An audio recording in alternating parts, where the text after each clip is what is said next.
So, ito ilang araw na to na tinanim mo? Isang linggo yun bro. Isang linggo. Tapos tinanim nyo na dito para mag-green siya ulit, para maibenta nyo naman ulit.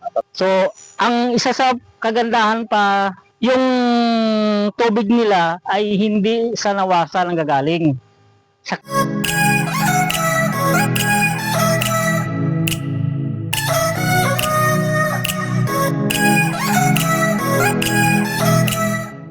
Hello, good afternoon mga kalanskip. Mayroon na akong isi-share sa inyo. Isa sa mga proseso nila sa pagtanim ng grass. Kasi ang grass na kinukuha nila sa Bulacan, minsan hindi mabibili ng, sa loob ng 1 week, magbabrown na siya.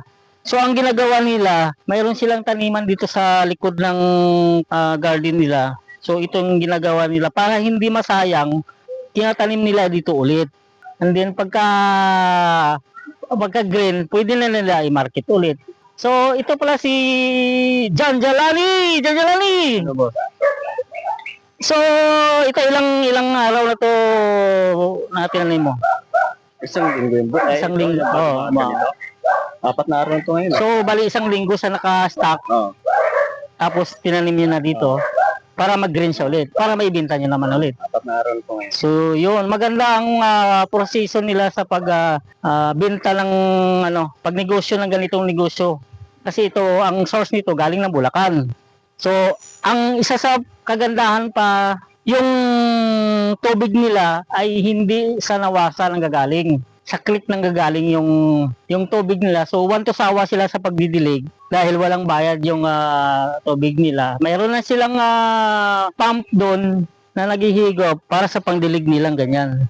So bali 3 grass ang ginagamit nila na pangbenta, bluegrass at saka itong fraggrass. Ito ay fraggrass.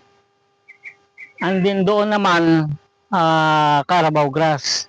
So wala silang lugi kasi hindi masasayang ang kanilang binibintang grass. So itanim lang nila dito, pagka-grade, binta naman ulit.